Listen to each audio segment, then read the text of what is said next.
Hello besties, నేను మీ సీతాఫల్ మండి పిల్ల స్వర్ణ. ఇప్పుడైతే పిల్లల కోసం కిచిడి ఎలా రెడీ చేయాలా, ఎస్పెషల్లీ నా బాబు కోసం కిచిడి రెడీ చేస్తున్నాను.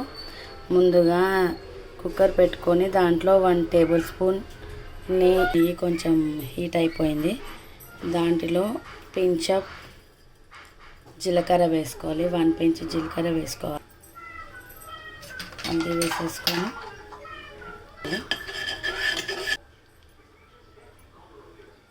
అది కొంచెం హీట్ అయ్యాక మనం తరిగి పెట్టుకున్న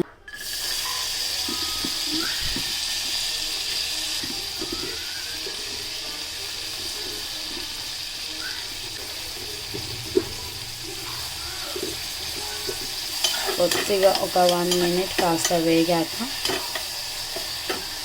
1 మినిట్ ఇది అయిపోయిందండి. ఇప్పుడు దీంట్లో మనం కడిగి పెట్టుకున్న 1 table spoon of moong dal, పెసరపప్పు, 3 టేబుల్ స్పూన్స్ ఆఫ్ రైస్ కడిగి పెట్టుకున్నానండి. ఇప్పుడు వీటినన్నింటినీ మనం కుక్కర్లోకి వేసేయాలి. ఇప్పుడు కుక్కర్లోకి అయితే రైస్ మూంగ్ దాల్ అయితే వేసేసుకున్నాను. కాస్త ఒక 1 మినిట్ నాననివ్వాలి అంతే. ఇప్పుడు వీటన్నింటిని బాగా కలుపుకునేసి దీంట్లోనే కాస్త సాల్ట్ వేసుకోవాలి. నేనైతే పింక్ సాల్ట్ వాడతాను. కాస్త ఒక 2-3 పించెస్ టేస్ట్కి తగ్గట్టు కొద్దిగా సాల్ట్ వేసేసుకొని బాగా కలుపుకోవాలండి. ఇది ఒక 2 మినిట్స్ వేగాక టేస్ట్ బాగా వస్తుంది మనకు బాబుకి తినిపించేటప్పుడు. 2 మినిట్స్ వేగాక కాస్త మనం వాటర్ వేసుకోవాలి. ఇది 2 మినిట్స్ అయిందండి. ఇప్పుడు ఒక పెద్ద గ్లాస్ నిండా వాటర్ అయితే వేసేసుకున్నాను. ఈ గ్లాస్ నిండా వాటర్ అయితే వేసేసుకున్నాను. వాటర్ వేసుకొని కాస్త కలిపేసి మొత్తం కలిపే వరకు ఇప్పుడైతే కుక్కర్ మూత పెట్టేస్తున్నాను. 2-3 విజిల్స్ వచ్చాక మన కిచిడి రెడీ అవుతుందండి. ఇప్పుడైతే 3 విజిల్స్ అయితే వచ్చేసాయండి.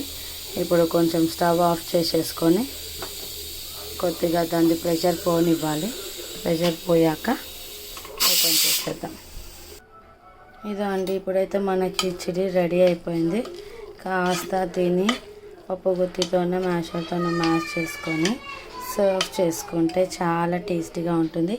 పిల్లలు చాలా ఇష్టంగా తింటారు. మా బాబుకి అయితే డైలీ వన్స్ ఇదైతే పెడతాను. ఆఫ్టర్నూన్ కానీ నైట్ కానీ ఏదో ఒక టైం అయితే ఈ కిచిడి ప్రిపేర్ చేసి పెడతానండి. Thank you so much for the watching.